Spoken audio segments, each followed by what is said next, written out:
Assalamualaikum warahmatullahi ta'ala wabarakatuh. Alhamdulillahi rabbil alamin. Wassalatu wassalamu ala ashrafil anbiya'i wal mursalin sayyidina wa maulana Muhammadin khataman nabiyyin wa ala alihi wa sahbihi ajma'in, amma ba'du. Alhamdulillah, puja dan puji syukur atas kehadirat Allah subhanahu wa ta'ala yang masih memberikan kita kesempatan untuk melanjutkan kajian di dalam kitab Akhlaqul Banin. Semoga Allah subhanahu wa ta'ala senantiasa memberikan kita ilmu yang barokah, ilmu yang bermanfaat, dan kemudahan bagi kita untuk mengamalkan dan menjalankan apa yang telah kita pelajari dan apa yang akan kita pelajari, tidak lain dan tidak bukan hanya mengharapkan keridhaan Allah subhanahu wa ta'ala dan Rasulnya, dan juga mengharapkan keberkahan dari sahibul kitab Syekh Umar bin Ahmad Baraja rahimahullahu ta'ala wa nafa'ana bihi wa bi'ulumihi wa bibarakatihi fid daraini, amin. Alhamdulillah, meneruskan pada video yang sebelumnya, yang mana kita telah sampai pada bab adabul qiyami minan naum, atau adab-adab ketika kita bangun dari tidur kita. Yang mana di sini beliau menjelaskan kepada kita, idza qumta minan naumi falyakun awwala ma yajri ala qalbika wa lisanika dzikrallahi ta'ala. Ketika kita bangun dari tidur kita, maka hendaklah yang pertama kali terlintas di dalam hati dan lesan kita adalah berzikir kepada Allah subhanahu wa ta'ala. Litaftatiha yaqadataka bil khair, supaya permulaan bangun tidur kita itu dimulai dengan sesuatu yang baik, sesuatu yang bagus. Kama takhtimuha bihi aidan, seperti halnya kita mengakhiri tidur kita dengan bacaan-bacaan wirid yang telah kita dapati pada video yang sebelum-sebelumnya. Wafil hadis, di dalam hadis dikatakan, kenapa kok kita dianjurkan untuk berzikir kepada Allah subhanahu wa ta'ala, dimulai untuk berzikir kepada Allah subhanahu wa ta'ala ketika kita bangun dari tidur kita. Maka di sini dijelaskan di dalam hadis, ya'qidu syaitanu ala qafiyati ra'si ahadikum idza huwa nama salasa uqadin yadribu ala kulli uqdatin makanak alaika lailun tawilun farqud. Dikatakan bahwasannya setan itu mengikat salah seorang dari kita ketika kita dalam keadaan tidur, mengikat di area kepala kita dengan 3 ikatan, yang mana dengan ikatan, setiap dari ikatan tersebut seraya mengatakan kepada orang yang bangun tidur untuk melanjutkan tidurnya. Tidurlah, malam masih panjang. Sehingga apa? Sehingga orang tersebut lalai dari kewajibannya, yaitu adalah sholat subuh misalkan. Maka dari itu, bagaimana cara untuk mengikat, untuk menghilangkan ikatan-ikatan yang telah dipasang oleh syaitan? Fa in istayqadha wa dzakarallaha ta'ala in hallat uqdatun. Ya. Apabila orang tersebut bangun dari tidurnya kemudian berzikir kepada Allah subhanahu wa ta'ala, maka satu ikatan itu akan lepas dari dirinya. Maka dari itu jangan heran ya, kalau ketika kita bangun dari tidur kita merasa berat, merasa enggan untuk melaksanakan, terlebih untuk melaksanakan kewajiban seperti halnya sholat subuh atau melaksanakan sholat tahajud. Nah, karena di sini telah dijelaskan bahwasannya ketika kita tidur itu telah dipasang 3 ikatan yang berada di kepala kita, sehingga kita merasa berat untuk bangun, lebih-lebih untuk menjalankan kewajiban kita. Maka dari itu, cara yang pertama adalah untuk berzikir kepada Allah subhanahu wa ta'ala, gunanya untuk melepas ikatan yang pertama. Adapun ikatan yang kedua adalah fa'in tawaddo'a in hallat uqdatun. Ikatan yang kedua, untuk melepas ikatan yang kedua adalah dengan cara berwudu. Maka hilanglah ikatan atau lepaslah ikatan yang kedua. Fa'in shalla in hallat uqaduhu kulluha. Kemudian yang selanjutnya, apabila dia diteruskan dengan sholat, maka hilanglah semua ikatan yang telah ada di dalam kepalanya. Nas'alullaha ma'as salamah. Mudah-mudahan kita diberikan keselamatan oleh Allah Subhanahu wa taala. Amin ya rabbal alamin. Fa asbaha nasyitan thayyiban nafsi wa illa asbaha khabithan nafsi kaslan. Ya. Dan ketika tiga ikatan tersebut telah terlepas alias kita telah melaksanakan tiga hal tersebut, maka pagi kita dimulai dengan keadaan yang semangat, dengan jiwa yang bersih. Wa illa, dan apabila ada ikatan yang masih tersisa alias kita tidak melaksanakan salah satu dari tiga hal tersebut, maka asbaha khabithan nafsi, dia akan menjadi perangai yang buruk, kaslan, menjadi orang yang pemalas. Kemudian yang selanjutnya adalah wajtahid an yakuna qiyamuka qabla tulu'il fajri. Kita juga dianjurkan untuk berusaha bangun sesegera mungkin, terlebih sebelum terbitnya fajar, litusallis subha awwalal waqti, ya, supaya kita dapat melaksanakan sholat subuh pada awal waktu. Wa fil hadis, di dalam hadis dijelaskan, su'ila Rasulullah sallallahu alaihi wasallam ayyul amali afdal.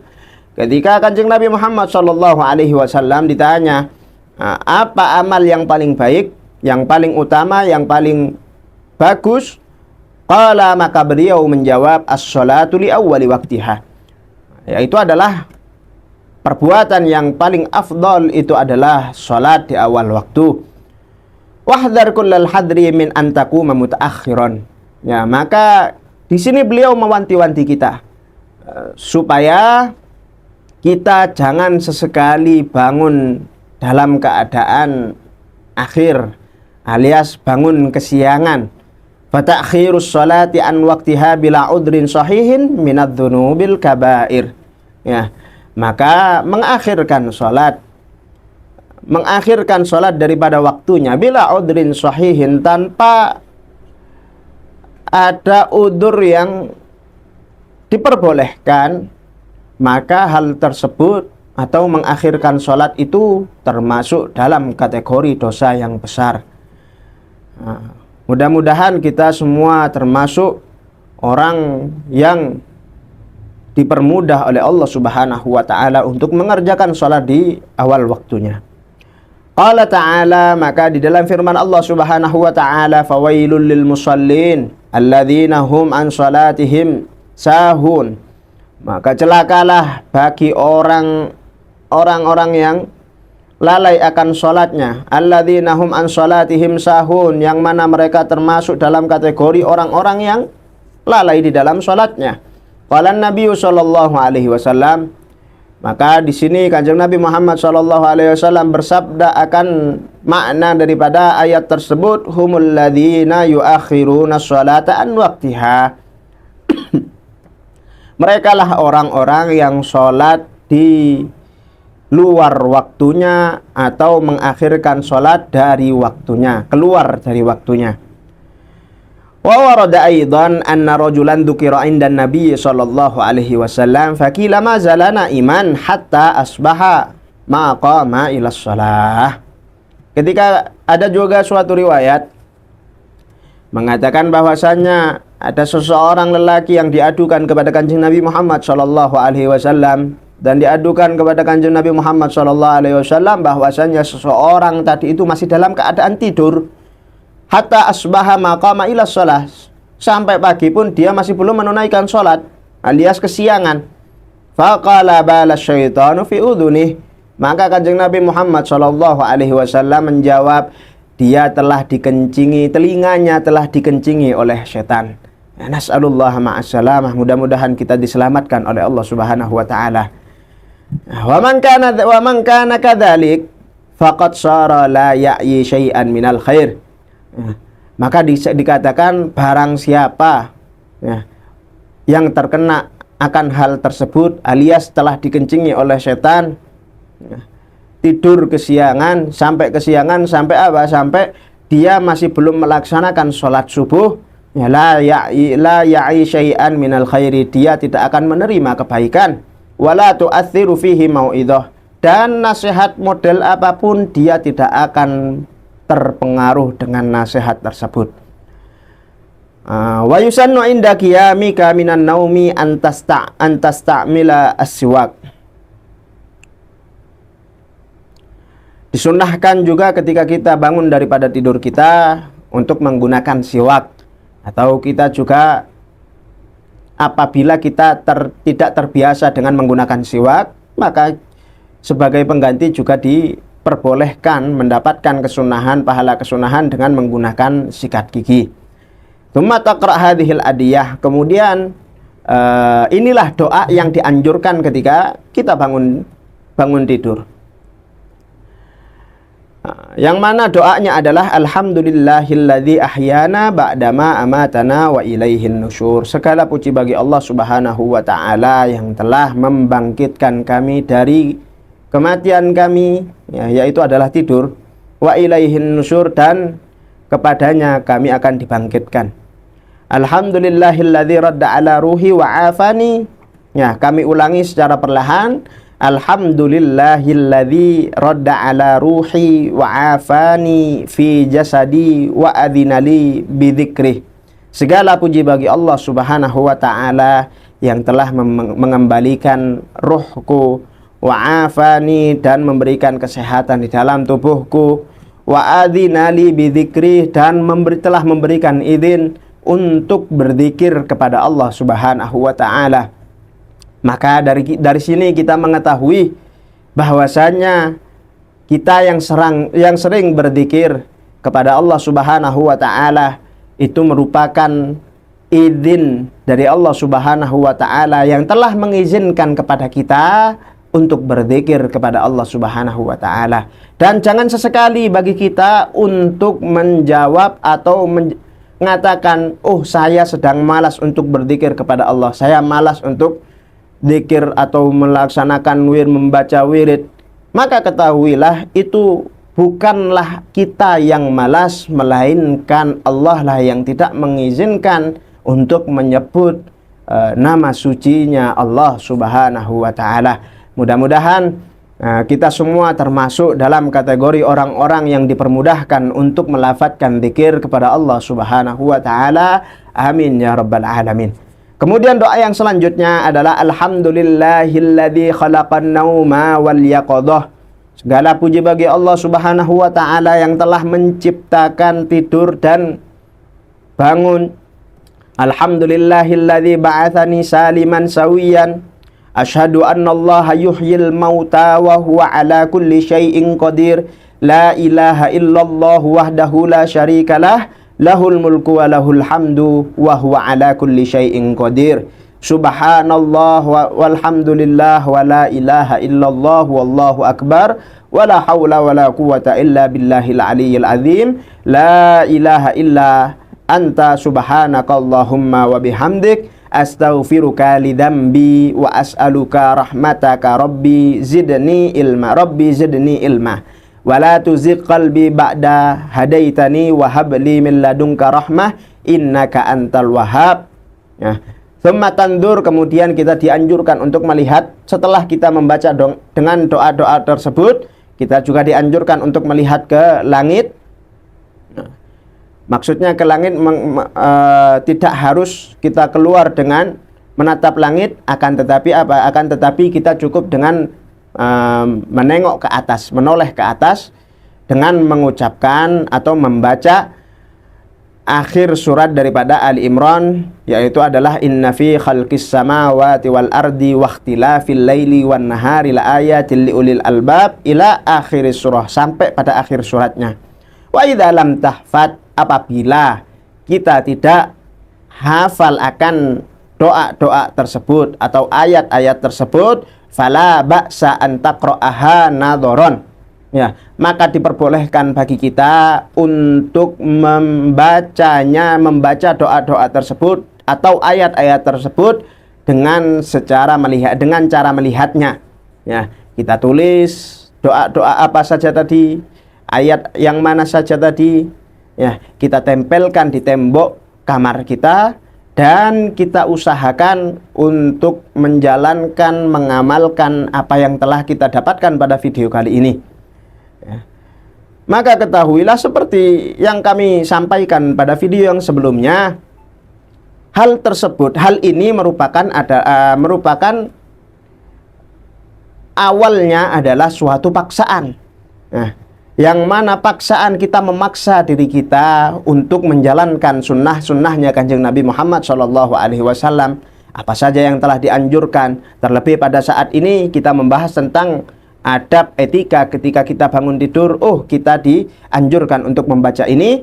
Maka seharusnya bagi kita untuk memaksa diri kita, sehingga dari paksaan tersebut kita akan terbiasa dengan anjuran-anjuran yang telah dianjurkan oleh Kanjeng Nabi Muhammad SAW. Hatta tahfadhaha bil mudawamati wa tikrar. Ya, kita diperbolehkan untuk melihat, ya. Pertama dengan melihat terlebih dahulu, oh, ini doanya. Nah, kita tulis, kita catat. Nah, kita letakkan di dalam kamar kita, sehingga ketika kita telah sering membacanya sampai kita hafal. Tsummal bastaubaka wa qra'id du'a alladhi taqaddama fi adabil lubsi. Nah, kemudian setelah kita menjalankan amalan-amalan tersebut, barulah kita menggunakan pakaian keseharian kita, pakaian aktivitas kita. Pakaian ketika kita ingin beranjak ke masjid, kita menggunakan pakaian-pakaian yang sopan, ya, pakaian-pakaian yang bersih, pakaian-pakaian yang suci. Wa qra'id du'a alladzi taqaddama fi adabil lubsi. Ya, kemudian juga kita dianjurkan untuk membaca doa ketika menggunakan baju, seperti halnya yang telah disebutkan di video yang telah menjelaskan tentang etika-etika menggunakan baju. Tsumma dhhab ila baitil khala munta'ilan masturar ra'si. Kemudian kita juga dianjurkan untuk pergi ke kamar mandi. Ya, setelah kita membaca doa-doa tersebut, adabnya adalah kita langsung beranjak ke kamar mandi, munta'ilan menggunakan sendal, masturar ra'si dengan kepala yang tertutup. Ya, ada suatu faedah di beberapa kitab menjelaskan bahwasanya jalannya syaitan ketika orang itu masuk ke dalam kamar mandi itu adalah antara kepala dan kaki. Maka kita juga dianjurkan ketika kita masuk ke dalam kamar mandi, hendaknya untuk menggunakan sandal dan menggunakan kofiah atau penutup kepala yang lain. Wa qaddimil yusra indad dukhul, kita dianjurkan untuk mengedepankan kaki kiri terlebih dahulu, wal yumna indal khurud, dan kaki kanan ketika kita keluar. Dan jangan wala taghfal anid da'awatil waridah inda dzalik, jangan sampai kita lupa dengan doa-doa yang telah kita pelajari ketika masuk ke kamar mandi dan ketika keluar dari kamar mandi. Wa indal firaghi minal wudu, begitu juga dengan doa ketika selesai daripada wudu kita. Tsumma sholli raka'atil fajri, kemudian kita disunnahkan untuk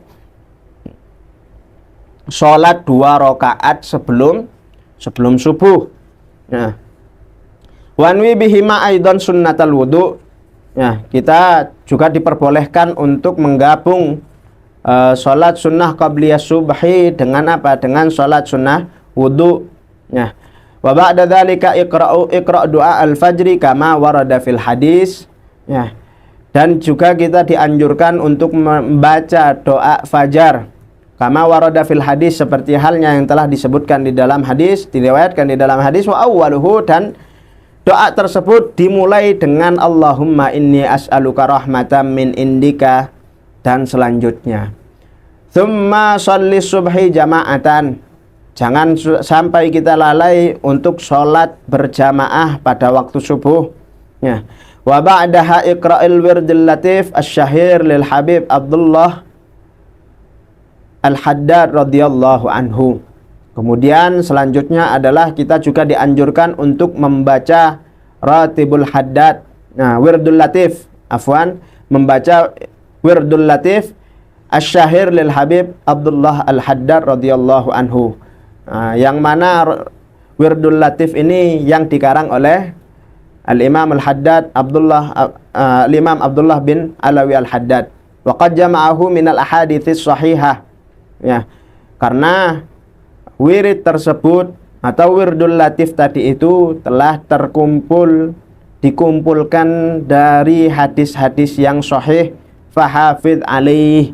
Maka di sini beliau berpesan kepada kita, hendaknya kita untuk selalu menjaga bacaan Wirdul Latif tersebut, fa innahu adhimul faidah, karena dengan membaca Wirdul Latif tadi itu memiliki faedah yang sangat agung fid dunya wal akhirah, di dalam dunia maupun akhirat kita. Wallahul musta'an, alaihi tuklan, thumma assalamu alaikum warahmatullahi ta'ala wabarakatuh.